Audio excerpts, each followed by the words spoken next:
샬롬 샬롬 샬롬 샬롬.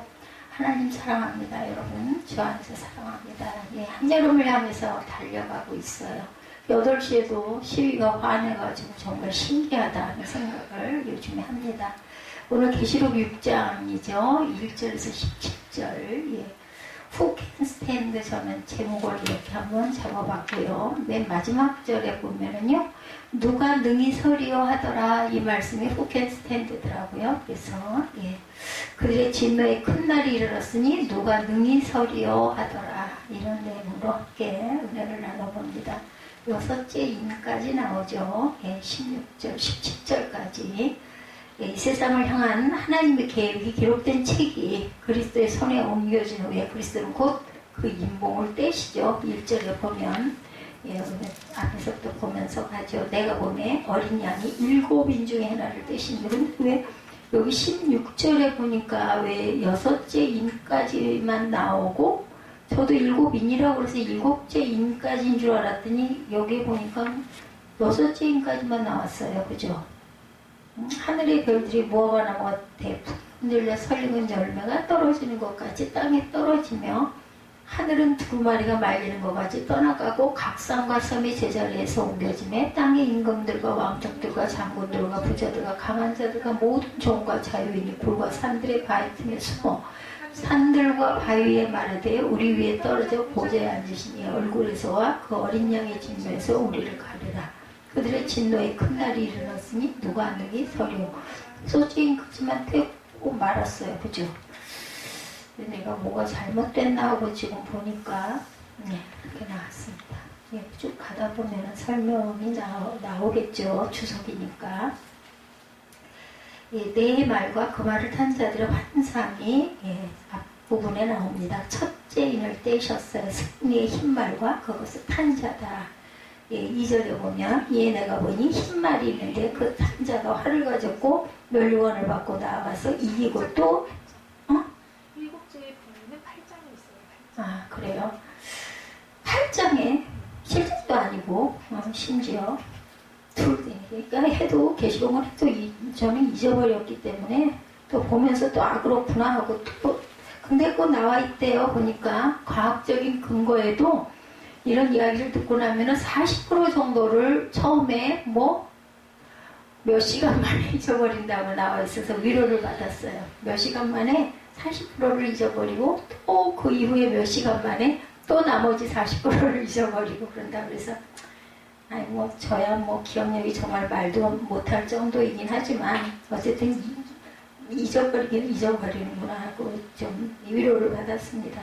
흰말이 있는데 탄자가 활을 가졌고 멸류관을 받고 나가 이기고 또 이기려고 하더라. 둘째 인을 떼실 때 내가 더니 둘째 생물이 말하되 오라 하니까 반복이 4번인가 돼서 나옵니다. 예, 그래서 오라 하니 4절에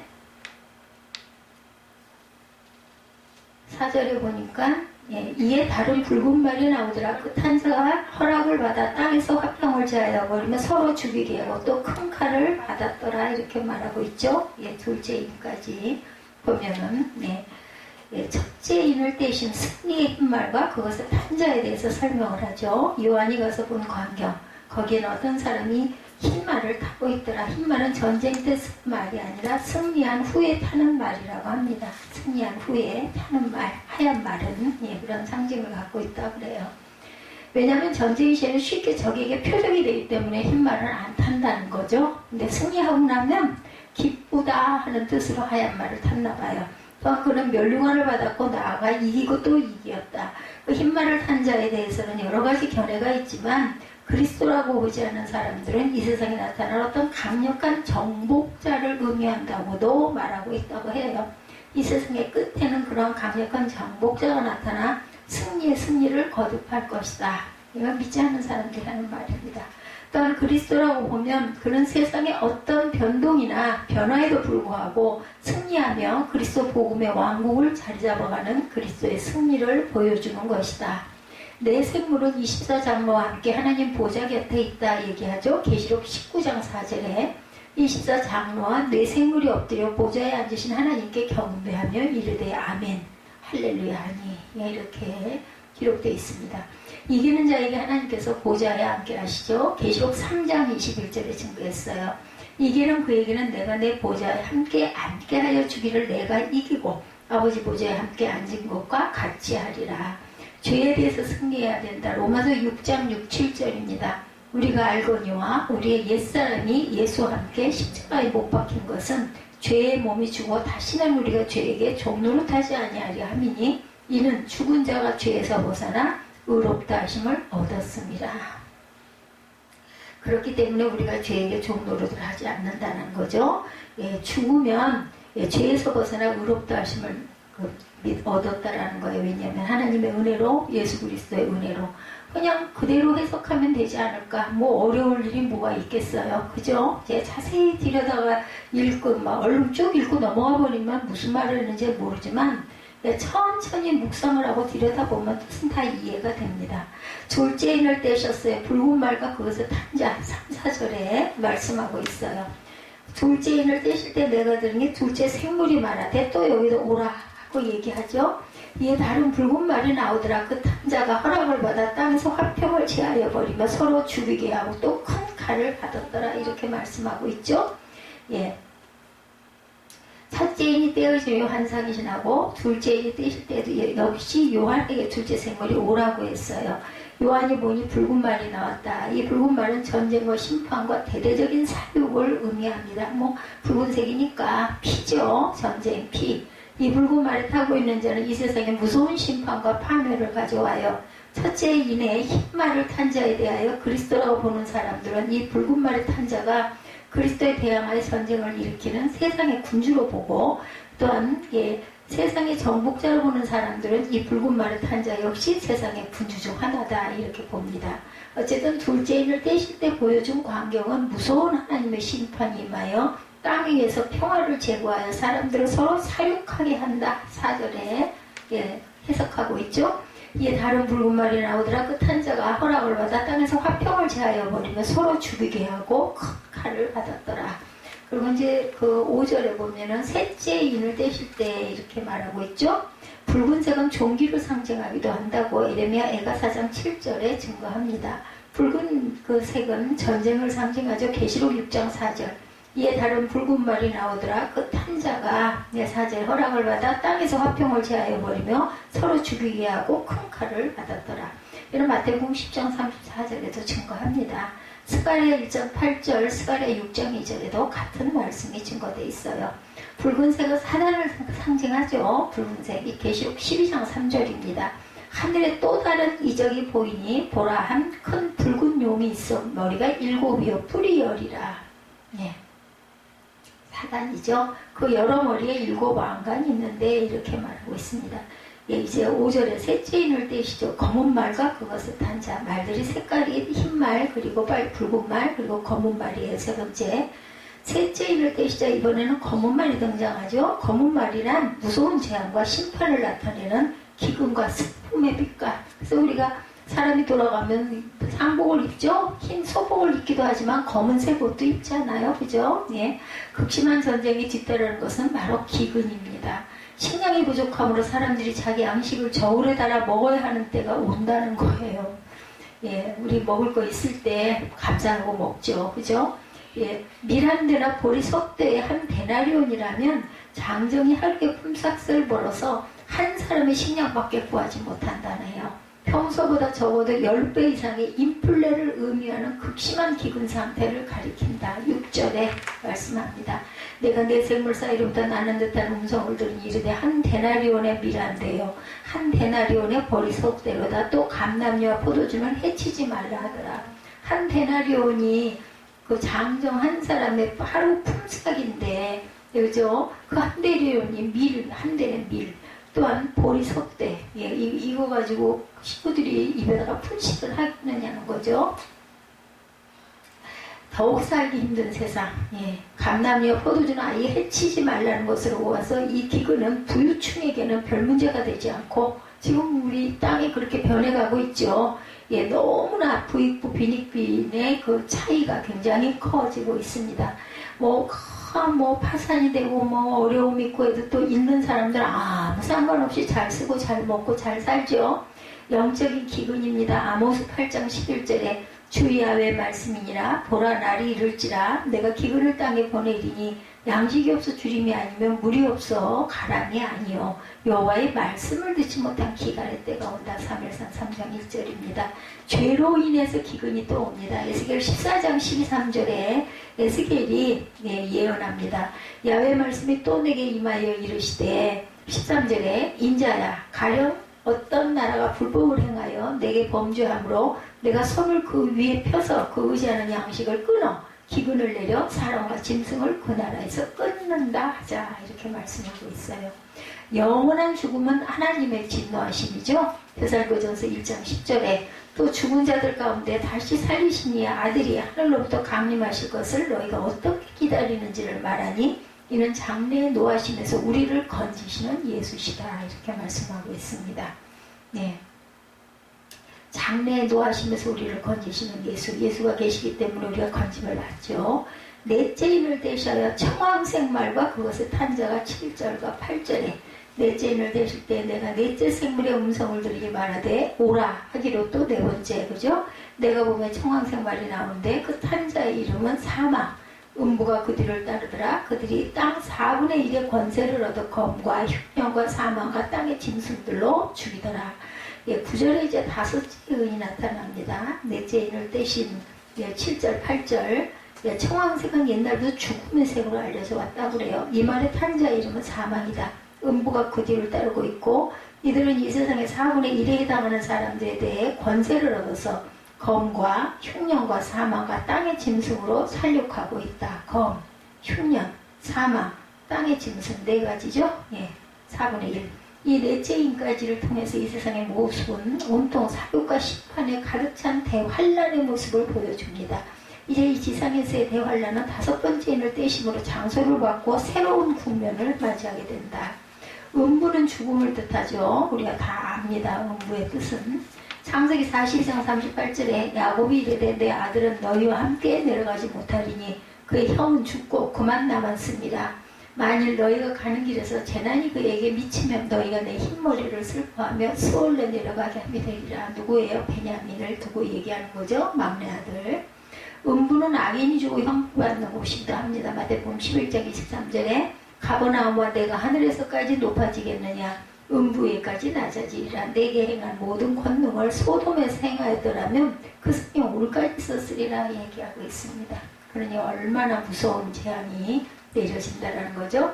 영원한 죽음은 하나님의 진노하심입니다. 데살로전서 1장 10절에 죽은 자들 가운데서 다시 살리신 이의 아들이 하늘로부터 강림하실 것을 너희가 어떻게 기다리는지를 말하니 이런 장래에 노하심에서 우리를 건지시는 예수시니라. 노하심에서 건지시는 분은 한 분 예수 그리스도밖에 안 계신 거죠.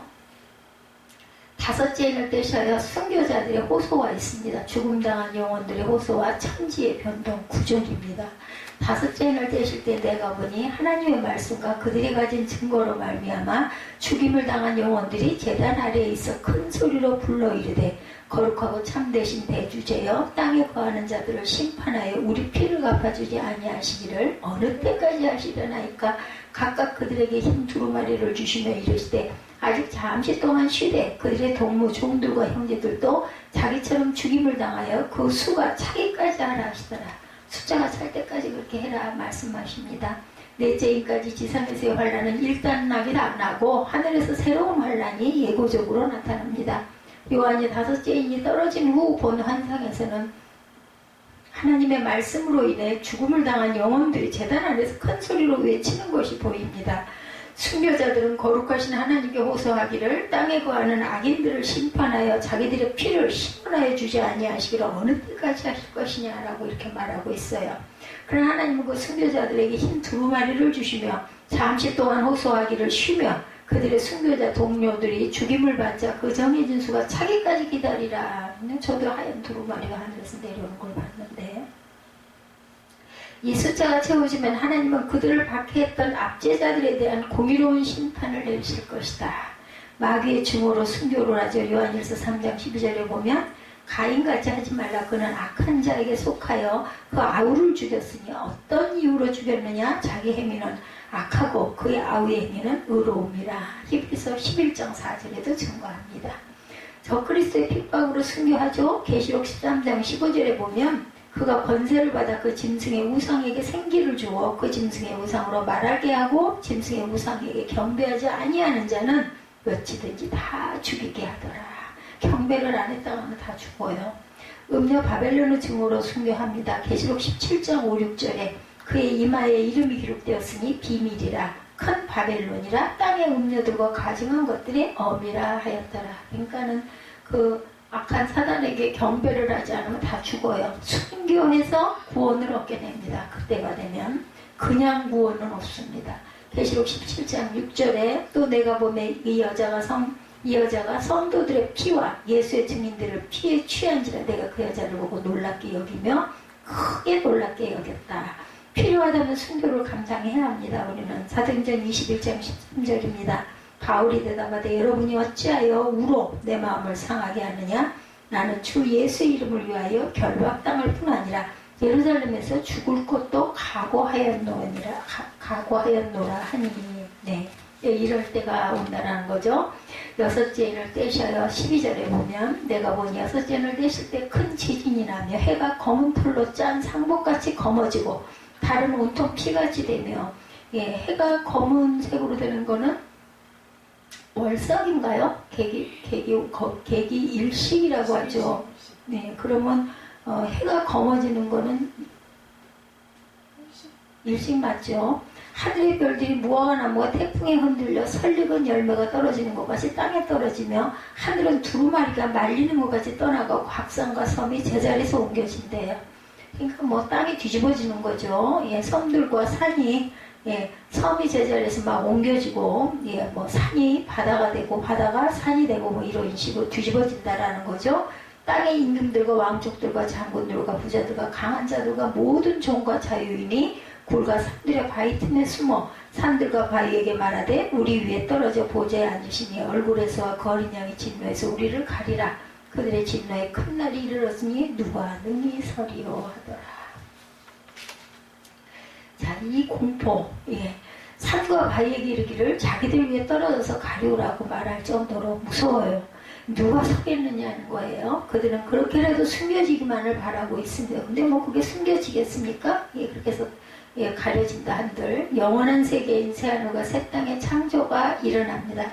베드로서 3장 13절에 우리는 그의 약속대로 의가 있는 곳인 새하늘과 새 땅을 바라보도다. 계시록 21장 27절이죠. 이 세상에 사는 사람들이 아무리 악하고 사단의 세력이 발효한다 해도 하나님께 마련하신 진노의 날은 반드시 있다라는 거. 뭐 숨기 아니야 뭘 다 한다 하더라도 누가 능히 서리요 설자는 아무도 없어요. 마찬가지로 사람들에게도 은혜의 때와 기회의 날들은 있게 마련이다. 그리스도로 인하여 한 분 그리스도. 그러므로 우리 성도들은 우리에게 주어진 은혜 받을 만한 때 하나님의 은혜를 사모하고 아울러 믿지 않는 사람들을 더욱더 그리스도께로 인도할 수 있어야 할 것이다. 마지막 날 심판 때 6장에 계시된 심판보다 더 무서운 공포가 강력하게 임할 것이기 때문이겠죠. 징조들이 자꾸 일어나고 있어요. 그게 뭐 얼마나 긴 기간이 될지 알 수는 없지만 우리는 아무도 모르죠. 하나님만 아시죠. 예수 그리스도만 아십니다. 말세에도 변함없는 성도의 모습이 나타나요. 9절에서 17절까지의 모습이죠.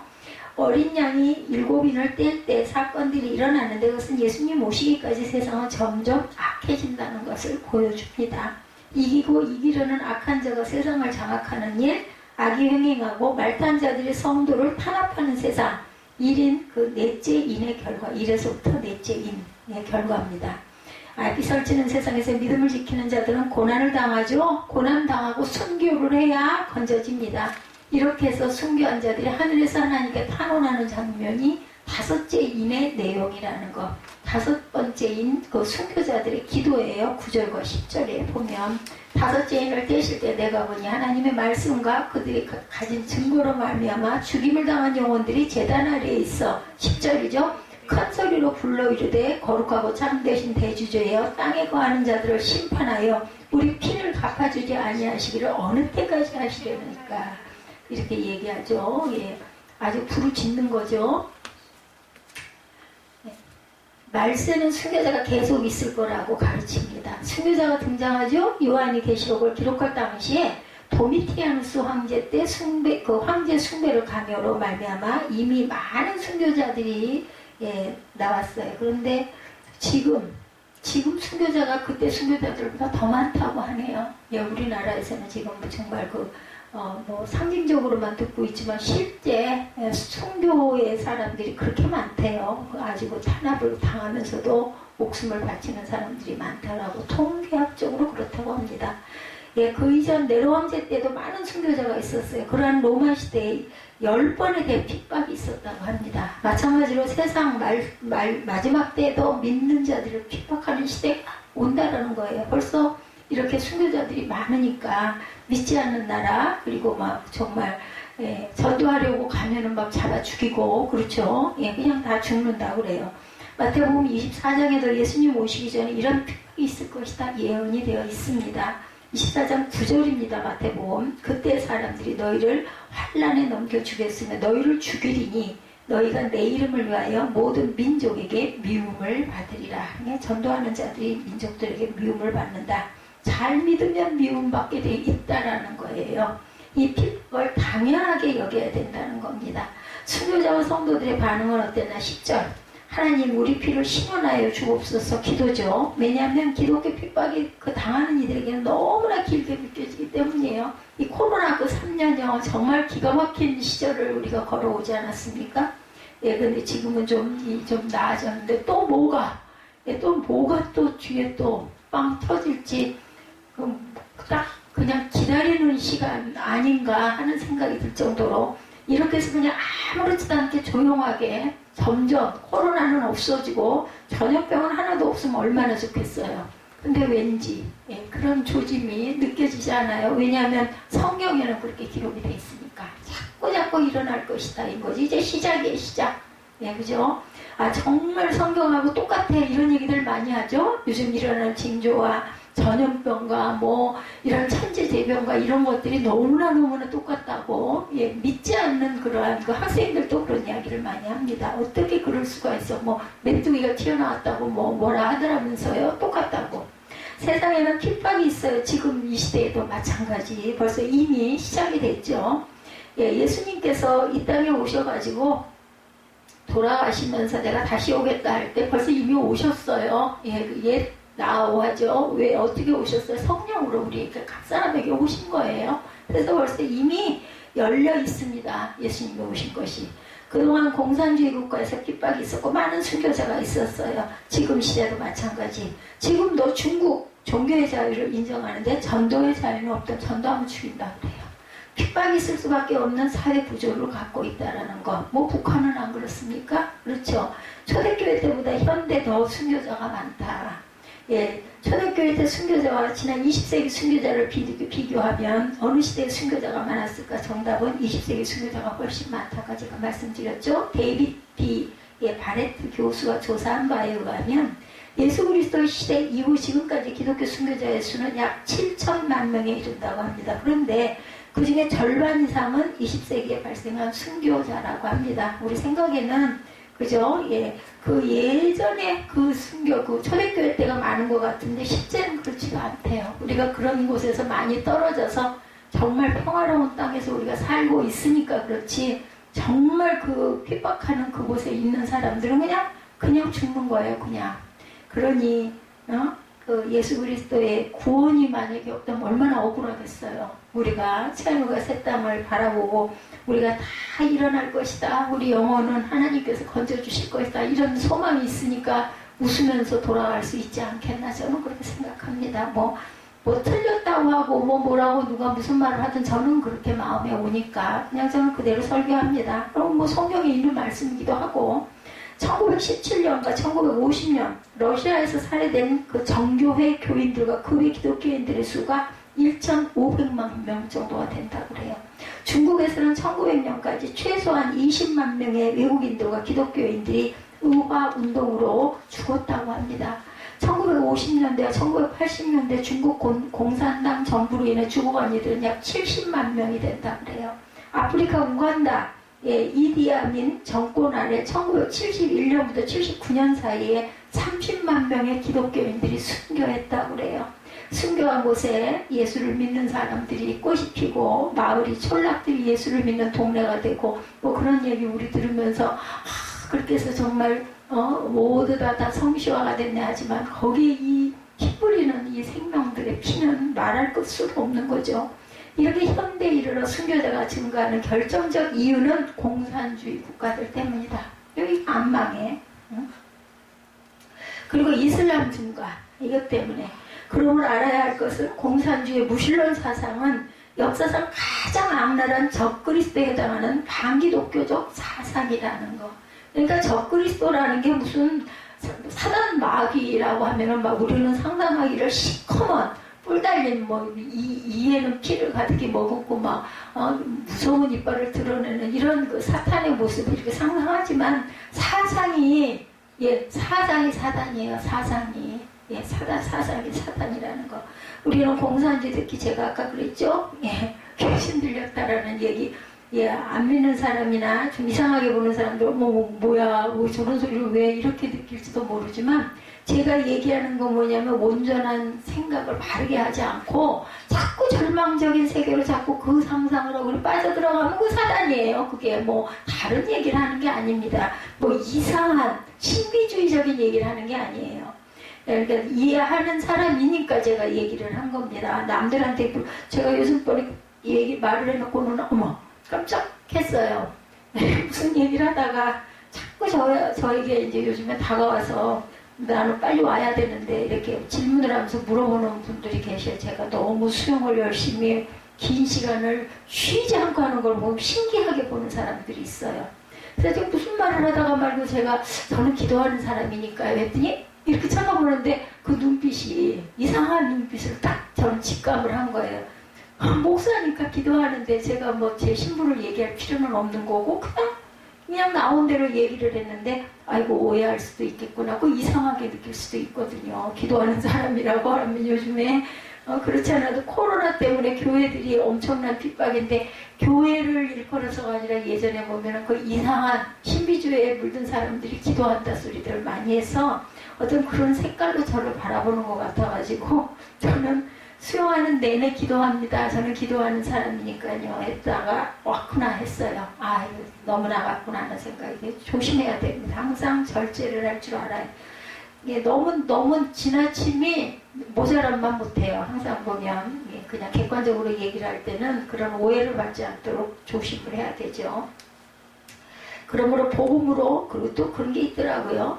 그렇게 제가 늘 뭐 얘기할 틈도 없고 누구하고 말도 안 해요. 근데 요즘 날 같은 날은 그냥 말이 하고 싶은 사람이 있더라고요. 보니까 젊은 그러게요. 몸이 상당히 뚱뚱해서 저녁에 수영을 나오는 분 같은데 신혼 정도에 있는 그 젊은 분이에요. 그냥 물어보면서 친근하게 말을 시키는데 그냥 나도 모르게 수술을 해서 이러이러되고 이래서 내가 이렇게 해서 여기를 나오게 됐고 그때 그 내용을 이렇게 얘기를 하다 보니까는 얘기가 좀 길어져갖고 15분 동안을 얘기를 해서 그냥 여기를 날라왔어요. 주차를 못할까봐.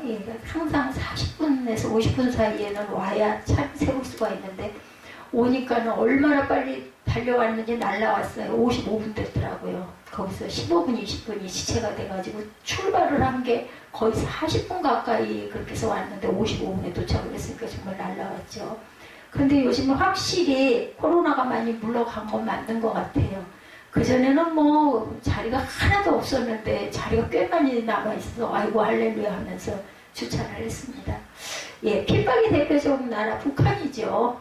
최근 2021년 5월 13일 신문 보도입니다. 21년이니까 1년이 조금 더 됐죠.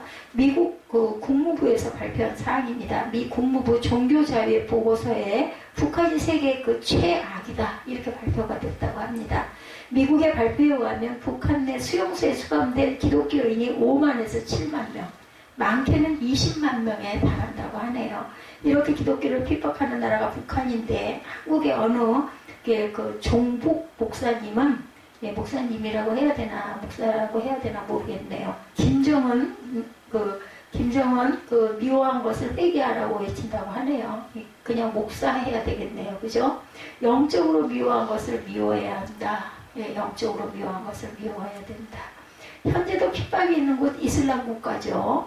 그렇습니다. 오늘날 이슬람 국가에서는 예수 믿으려면 목숨 걸고 믿어야 합니다. 지금 그렇습니다.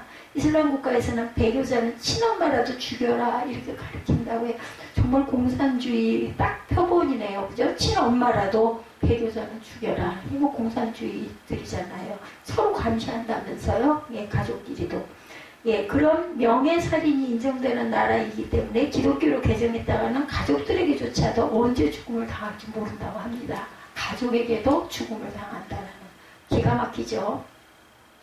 어떤 터키 기독교인이 하용조 목사님에게 기도를 부탁했대요.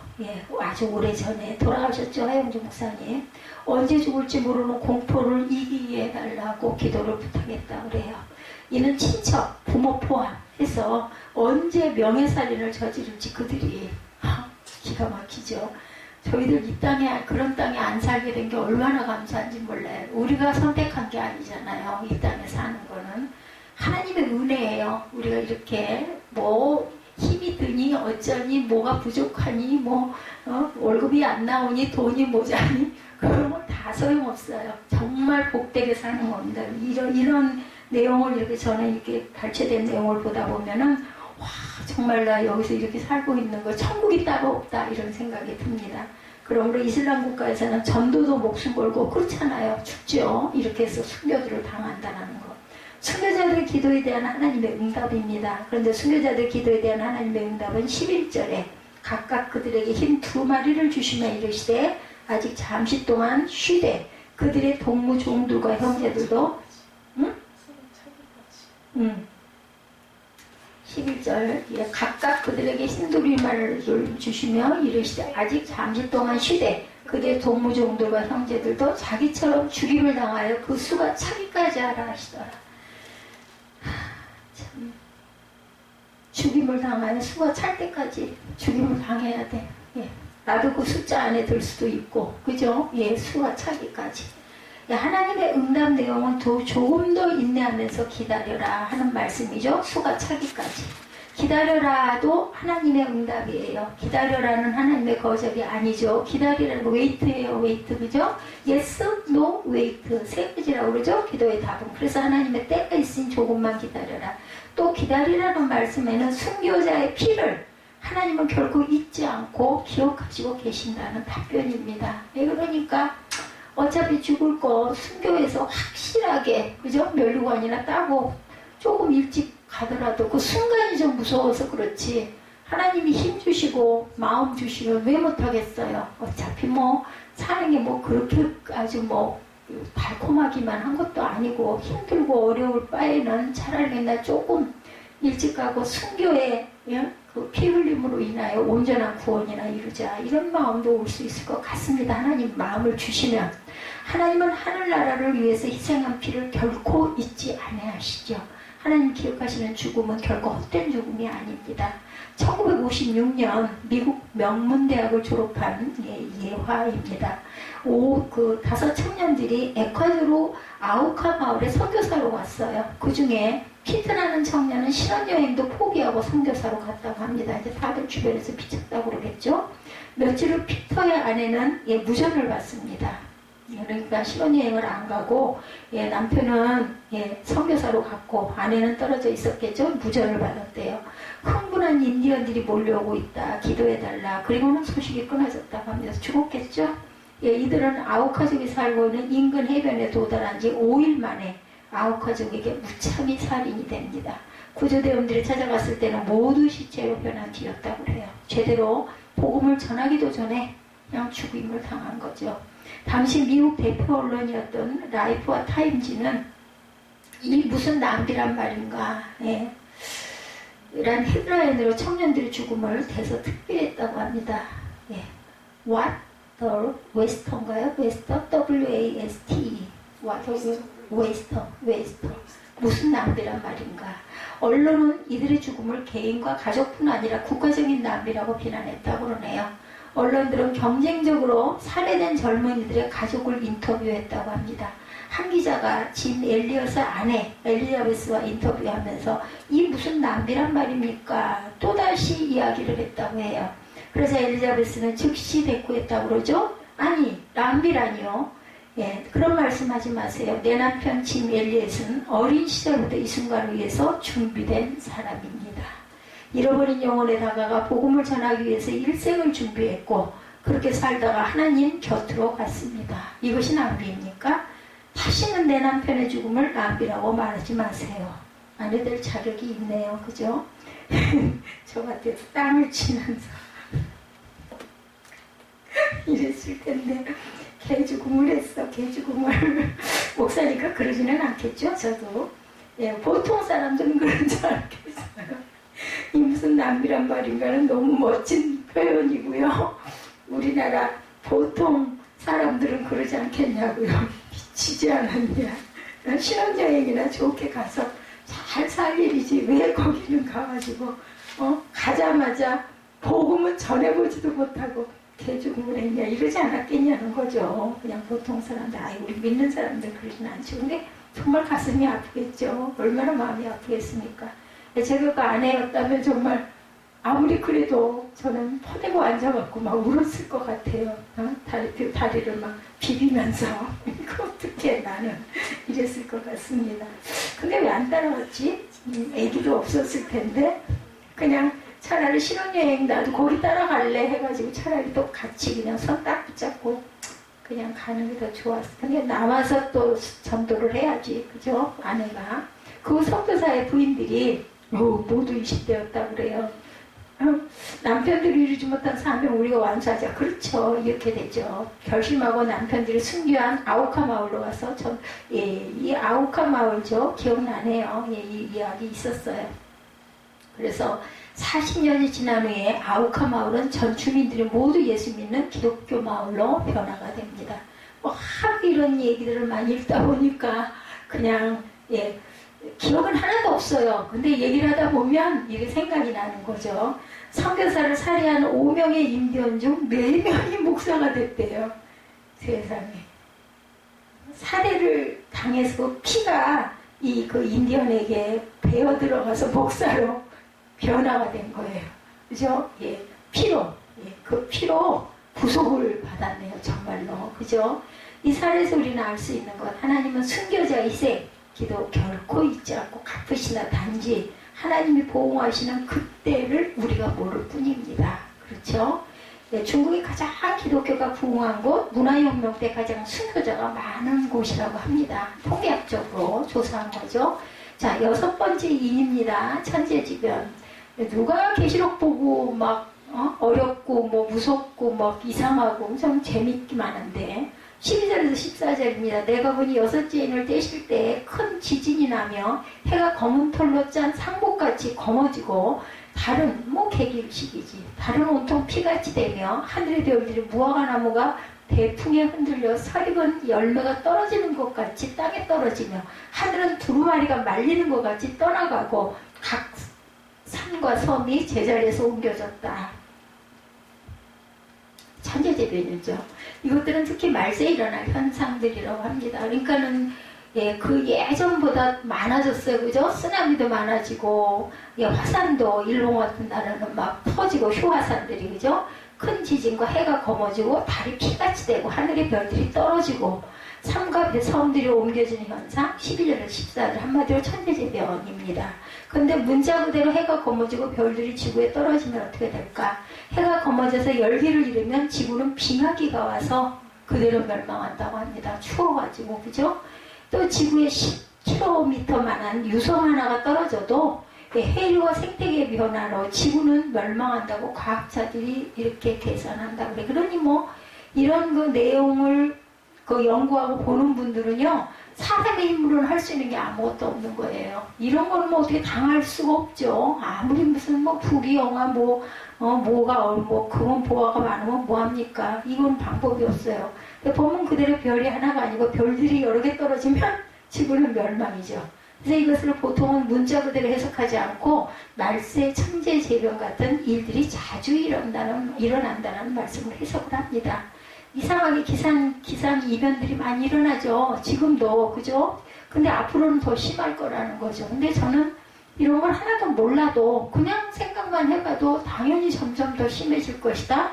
또 뭐 코로나 엄청 무섭지만 이거는 본보기고 앞으로는 정말 누가 살지 누가 돌아갈지 아무도 모른다. 그러니까 우리 그 지방회 때 그 목사님이 딱 단에 올라오시자마자 하나님 살려주셔서 감사합니다. 그때 제 기도 제목이었어요. 감사하고 봉투를 모처럼 딱 썼는데 저는 이제 그 코로나에서 살려준 걸 얘기한 게 아니거든요. 수술해서 살려주셔가지고 살려주셔서 감사합니다. 딱 그렇게 썼어요. 뭐 하나도 더한 것도 없고 뺀 것도 없이 살려주셔서 감사합니다. 그리고 또 이름을 또 떡하니 썼죠. 금액도 또 썼어요. 왜냐하면 그게 도와주는 거더라고요. 계산들을 하시기 때문에 정확하게 기록을 해주는 게 맞구나 하는 생각이 뭐 그 순간에 왔어요. 그래서 뭐 많은 금액도 아니었지만 그래서 아마 그 목사님이 저한테 전화를 하시지 않았을까. 예, 전화가 왔더라고요. 뭐 주차장 얘기는 벌써 한 지가 언젠데 그 다음날 새삼스럽게 전화를 하신 것은 아마 이제 그때쯤 되니까 헌금 봉투들 이렇게 보지 않았겠어요. 많지도 않은 봉투니까 한 20장 되니까. 그러다가 제가 살려주셔서 감사합니다는 걸 보면서 제 생각이 아마 나지 않았을까. 뭐 그냥 그런 마음이 들더라고요. 왜냐하면 아픈 걸 아시니까. 수술한 것도. 그리고 다 돌아가면서 신방을 한 줄 알았더니 아니었어요. 그날 이제 그 보고를 하는데 5명만, 5교회만. 예, 그 중에서 제일 연약한 교회들을 가지 않았겠습니까? 예, 보니까 이름들이 전부 다 요즘 이름이에요. 그리고 예, 목사들 이름도 목사라고 하는 것도 낮춘 말 아니에요. 목사도 존칭이에요. 그래서 임자를 붙이면 2번 존칭이 되는 거죠. 그래서 사실은 어떤 그 공적인 그 문서에는 그냥 목사 이렇게 쓰지 목사님 이렇게 쓰지 않잖아요. 그냥 우리가 말할 때 부를 때 목사님 이렇게 얘기하지. 전부 다 이름들이 요즘 이름이에요. 그러니까 새롭게 그 선 교회들을 가서 이렇게 북돋아 주는데 그 중에서 엄청나게 오래된 저희 교회는 이제 제가 수술하고 와보시지를 못했기 때문에 저희 교회를 들린 것 같고 우리 교회가 아무리 저 산골짜가 어디거나 교통이 아주 불편한 어디 구석에 박혀 있었으면 안 들리셨을 거예요. 그런 덕은 많이 봅니다. 예, 지나가는 길에 있기 때문에. 그래서 참 예, 감사하다는 생각. 그날도 할 말 다 했죠. 그리고 전화가 온 날도 할 말 다 했어요. 왜냐하면 그분 설교에 그런 말씀을 하셨어요. 자꾸 힘없는 교회들 이렇게 해서 우리가 가서 도와서 같이 기도해주고 예배도 드려주고 그래야 되지 않겠느냐. 저도 늘 그런 생각을 몇 년 전에 했었기 때문에 목사님 은혜 많이 받았습니다 하면서 제가 그냥 주룩하니 그냥 또 한 번 또 자료에서 말이 풀려서 나오면은 뭐 그냥 뭐 아주 줄줄줄 나오죠. 그래서 그 감사하다는 얘기를 하면서 하고 싶은 말을 다 했죠. 예, 힘있고 예, 그 알려져 있는 그런 교회보다는 정말 어려운 교회 우리가 함께 기도해주고 도와주면 좋겠다는 생각을 많이 저도 예전에 했었습니다 하고 예, 말씀을 드렸죠. 자, 기상변이들이 많이 일어나는 거 우리 너무나 잘 압니다. 지난 2월에 미국 텍사스에서 30년 만에 한파가 닥쳐서 정전이 일어나서 난리가 나는 일이 있었다고 하네요. 그 작년 5월달 러시아 모스크바에 보통 5월은 13도 정도인데 60년 만에 기온이 30도로 올라가서 사람들이 선탠을 하고 난리가 났다고 하네요. 예, 선탠. 얼마나 뜨거웠으면 그랬을까. 지진은 옛날에도 있었어요. 그죠? 로마 시대에도 지진은 있었습니다. 그런데 지진이 현대에 이룰수록 빈도가 많아져요. 예, 일본 같은 나라도 그렇고 그 강도로 우리나라도 이제 지진에서 헤어나지를 아예 전혀 상관없는 나라가 되지 않았다고 그러죠. 그래서 건물을 지을 때 지진의 그것도 각도도 또 우리가 연구를 해서 그걸 가미를 해야 된다는 이야기를 들었습니다. 그 강도가 강해지는 것이 특징인데 그것은 이미 성경에 그 예언된 내용이라는 그 수천 전에 예, 지금 이때 우리가 읽으면서 어머나 예, 이런 생각을 많이 하죠. 예, 현대에 이를수록 빈도가 많아지고 강도도 강해지는 것이 특징. 그것은 이미 성경에 예언된 내용. 그런데 그 빈도가 옛날보다 점점점 많아지고 있다. 예, 이 경주, 우리나라 경주도 큰 지진을 경험했죠. 기록을 보면 신라시대 경주에 지진이 있었다고 하네요. 몇 년 전 경주 지진은 1000년 만에 일어난 큰 지진이라고 기록되어 있다고 합니다. 그런데 이런 말세 기상, 이변 지진 등등 천재지변을 우리는 아까 우리 본문에도 나와 있죠. 예, 산이 바다가 이런 것들이 막 변화되죠. 천재지변은 우리는 일종의 결정적 사건의 예고편으로 보아야 한다. 이제 시작이구나 이렇게 보면 된다라는 거죠. 저는 그때 쓰나미 많았고 그저 도시가 묻히고 한다라는 그 보도 보면서 그 생각을 했습니다. 시작이구나 하는 생각. 이런 천재지변 같은 일들이 일어나다 나중에 결정적 천재지변이 실제로 일어날 것은 언제? 예수님 재림 전이겠죠? 점점 심해지겠죠? 예, 그리고 우리 코로나에서 특별히 조심 안 했지만, 예, 우리가 이렇게 건강하게, 그날 목사님들한테 다 그 얘기들 했어요. 우리 이렇게 지켜주신 하나님의 은혜가 너무 감사하다. 누가 언제 어느 순간, 그 사람들은 손 소독 안 하고 마스크 안 썼겠어요? 예방접종 안 했겠어요? 그런데도 불구하고 돌아가는 사람들이 엄청나게 많잖아요. 예, 굉장한 숫자라고 합니다. 성경은 예수님 재림 전에 이러한 천재 이변들이 분명히 일어난다. 마태복음 24장 29절에서 30절입니다. 그날 환란 후에 즉시 해가 어두워지고 달이 빛을 내지 아니하며 별들이 하늘에서 떨어지며 하늘의 권능들이 흔들리리라. 그때 인자의 징조가 하늘에서 보이겠고 그때 땅의 모든 족속이 통곡하며 그들이 인자가 구름을 타고 능력과 큰 영광으로 오는 것을 보리라. 마태복음 24장 29절에서 30절입니다. 이게 계시록에만 있는 말씀이 아니죠. 그러므로 해가 어두워지고 달이 빛을 내지 않냐고 별들이 떨어지는 천재지변은 예수님 재림 전에 분명히 일어날 사건임을 우리가 알고 있어야 되겠다. 이러한 천재지변을 통해서 우리는 무슨 교훈을 받아야 할까요? 우리가 발 딛고 사는 이 세상이 얼마나 불안한 곳인지. 근데 아무리 조심을 해도 물론 조심해야 돼요. 우리가 사람이 할 수 있는 최선의 조심도 해야 되고 갈 곳 안 갈 곳도 우리가 잘 기도하면서 기도해야 합니다. 예, 지뢰밭을 그런다고 그러잖아요. 어디를 디디면 터질지 그것 때문에 그 지뢰밭을 들었으면 걸음을 못 뛴다고 하죠. 그래서 그것도 감지하는 그런 게 있어가지고 그런 걸 놓고 하고 가는데도 밟아가지고 터져서 죽는 사람이 있고 살아나는 사람이 있듯이 정말 알 수가 없는 거죠. 예. 정말 불안한 것이다. 12절에서 14절에 하나님의 심판으로 파괴되는 세상의 6개 영역이 묘사되고 있죠. 예, 12절에 땅, 예, 지진, 그죠? 해, 12절에 달, 별, 13절에, 그리고 하늘, 14절에, 산과 섬, 14절에. 즉, 이 세상에서 하나님의 심판을 피할 곳은 어느 곳도 없다. 하나님이 흔들어 놓으시면 이 세상은 한순간에 무너지게 됩니다. 그래서 이 세상에서는 완벽하게 안전한 곳은 없습니다. 하나님의 진노를 피할 장소는 이 땅에는 없다. 누가 능히 서리요? 예, 오늘 제목이기도 하죠. 하나님의 진노를 피할 방법이 이 세상에는 없다. 제가 참 은사라고 하기는 말이 안 되고 은혜죠. 은혜. 보다 보면 제목이 딱 잡히는 게 있어요. 그래서 제가 이 내용을, 성경 내용을 다 이해를 하지는 않아요. 그런데도 보다 보면 이렇게 딱 잡히고, 그래서 또 영어를 할 줄도 모르면서 좋아하잖아요. 그러다 보니까는 아주 제목이 긴 거보다는 짧고 간단하면서 뭔가 좀 딱 꽂히는 그런 부분, 그런 게 좋아가지고, 길지가 않죠. 계시록 6장이. 그래가지고 쭉 보다 보니까는 마지막 17절에 나와 있는 부분, can stand, 누가 능히 서리요. 제가 생각해도 참 잘 잡은 것 같아요. 이게 한 달 이상 됐죠. 이거 만들어 놓은 게. 하나님을 두려워하는 세상에 6가지 영역들이 인간들이 묘사가 되죠. 15절에서 17절에 보면 땅의 임금들, 왕족들, 장군들, 부자들, 강한 자들, 모든 종과 자유인들, 이렇게 묘사하고 있습니다. 15절에서 17절. 우리 아까 15절에서 17절 읽었죠? 땅의 임금, 왕족, 장군, 부자, 강한 자들, 모든 종과 자유인들. 예, 굴과 산들의 바위 틈에 숨어도 그런다고 안 죽겠어요. 그죠? 예, 여기서 계속 천재지변을 당하게 되죠. 이 세상의 6 영역의 인간들이 모두 하나님을 두려워하게 된다는 거예요. 예, 땅의 임금, 왕족, 장군, 부자, 강한 자들, 모든 종과 자유인 6가지.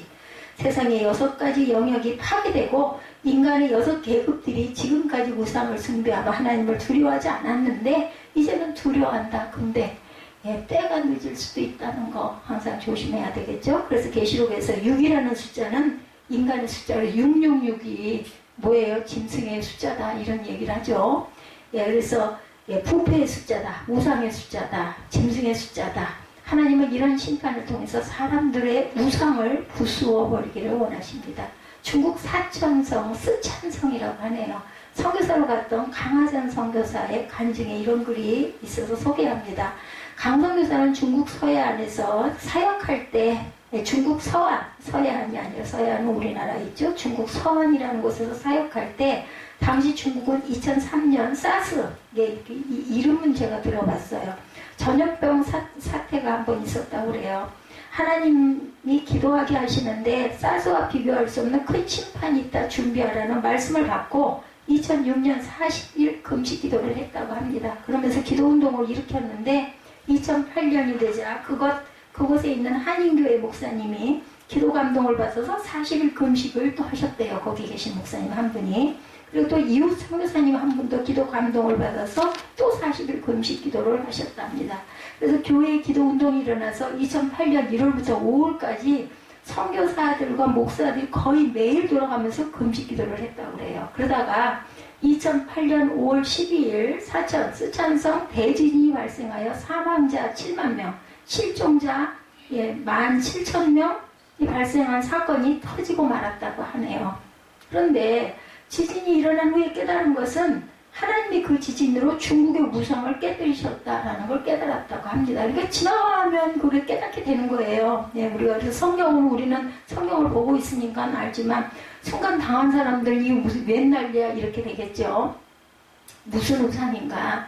하나님은 중국 사람들이 특별히 우상시하는 숫자가 아니라 8이라는 숫자라네요. 잘 들어보세요. 신비하더라고요. 그래서 중국 북경올림픽의 개회식 시간이 2008년 8월 8일 8시 8분이었다고 합니다. 그 중국 사람들이 8자라는 숫자를 좋아한대요. 근데 지진이 일어난 날짜가 5월 12일, 합하면 8이에요. 8, 5월 12일. 그죠? 5, 6, 7, 8이잖아요. 5자하고 12하고 합하면. 그래서 8이랍니다. 또 하나는 사천 대지진이 일어난 5월 12일이 음력으로 4월 초파일이었다고 합니다. 그래서 석가탄신일, 중국에서 불교 사원이 가장 많은 곳이 사천성인데 하필 그곳에 지진이 일어났다는 것은 중국의 우상을 깨뜨리는 하나님의 역사라고 설명을 했대요. 그러니까 이분들이 기도운동 하신 분들이 얼마나 민감하겠어요. 이렇게 파악을 할 정도다 보니 와 그래 맞아 이렇게 해석을 한 거죠. 근데 기독교인들이 그동안 기도를 열심히 했기 때문에 사천 대지진에도 불구하고 인근에 산샤댐이 무너지지는 않았다라고 설명을 했다고 하네요. 만약 산샤댐이 무너졌다면 사망자가 100만 명은 넘었을 것이라고 합니다. 많이 구제를 한 거죠. 기도는 절대로 공짜가 없습니다. 여하튼 하나님은 심판을 통하여 그 땅의 우상들을 하나하나 무너뜨린 것처럼 이 땅의 우상도 무너뜨려 가실 것이다. 하나님의 심판의 때가 있음을 믿고 우리는 기도하며 인내해야 한다는 거죠. 누구도 예외는 없습니다. 더구나 믿는 저와 여러분들은 다섯째 인해서 순교한 성도들이 하나님께 언제까지 하나님 심판이 이루어질 것인지를 하소연하죠. 10절에. 근데 여섯째 인해서 하나님의 심판이 정확하게 이루어지고 있고 사람들이 그 하나님의 심판을 피할 수 없음을 고백하면서 두려워하죠. 15절에서 17절에 보면 우리 읽어봤지만 땅의 임금과 왕족과 장군과 부자와 강한 자들과 모든 종과 자유인이 굴과 산들의 바위 틈에 숨어 산들과 바위에 말하되 우리 위에 떨어져 보좌에 앉으신 이 얼굴에서 그 어린 양의 진노에서 우리를 가리라. 그들의 진노의 큰 날이 이르렀으니 누가 능히 서리요. 설자가 어디가 있겠느냐인 거죠. 자, 이렇게 우리가 인내하며 기다려야 되는데 우리가 늘 기도하면서 그렇다면 우리는 이 말씀을 어떻게 살아갈 것인가? 어떤 종말론적 이단들이 했던 것처럼 재산을 뭐 다 팔고 산으로 올라가 주님을 기다려야 할까? 다미성교회처럼 아니죠. 성경은 그렇게 가르치지 않습니다. 하나님의 자녀들은 이 세상에서 하나님의 허락하신 모든 것을 자유롭게 누리고 살아갑니다. 성경은 언제 종말이 오더라도 성도는 일상을 살라고 말씀하고 계세요. 데살로니가 후서 2장 1절에서 2절입니다. 형제들아 우리가 너에게 구하는 것은 우리 주 예수 그리스도의 강림하심과 우리가 그 앞에 그 모임에 관하여 영으로나 또는 말로나 또는 우리에게서 받았다는 편지로나 주의 날이 이르렀다고 해서 쉽게 마음이 흔들리거나 두려워하거나 하지 말아야 한다는 것이다. 우리는 그날과 그때가 언젠가 천사도 모르고 예수님도 모른다. 그날적 계산에 힘 빼지 말고 평소처럼 신실하게 오늘이 마지막 날처럼 최선을 다해서 최고의 하루를 살아내면 된다는 거죠. 에녹은 300년을 하나님과 동행하며 가정생활을 평소처럼 하다가 어느 날 승천했죠. 엘리야는 평소처럼 제자들을 돌보다가 승천했고 우리도 평소처럼 신실하게 살다가 주님 모시면 반갑게 맞이하고 가면 됩니다. 예, 말씀을 냈습니다. 7개의 심판, 말세가 될수록 더욱 세상은 악해진다. 예, 5번째 인, 핍박과 순교. 그러나 하나님은 순교자의 희생을 결코 잊지 않으신다. 6번째 인, 천재지변이죠. 이 하나님의 진노를 피할 방법은 이 땅 어디에도 없다. 누구도 설 자가 없다는 거죠. 우리가 발을 딛고 사는 이 세상에 얼마나 불안한 곳인가를 알아야 된다. 뭐 귀한 게 있고 그렇게 부러울 게 뭐가 있겠어요. 뭐 정치, 명예, 무슨 돈, 재물 뭐가 그게 그렇게 대단히 부러울 거 있겠습니까? 하나님의 이런 사건들을 통해서 이 세상의 우상들을 부수어 버린다라는 것, 하나님의 심판의 때가 있음을 믿고 우리는 기도하며 인내하고 오래 참음으로 하나님의 그때가 언제 어떻게 오든 마지막 날처럼 최선과 최고의 삶을 살아내고 기뻐하고 감사하는 샬롬의 축복이 저와 여러분에게 임하시기를 주님의 이름으로 축복합니다.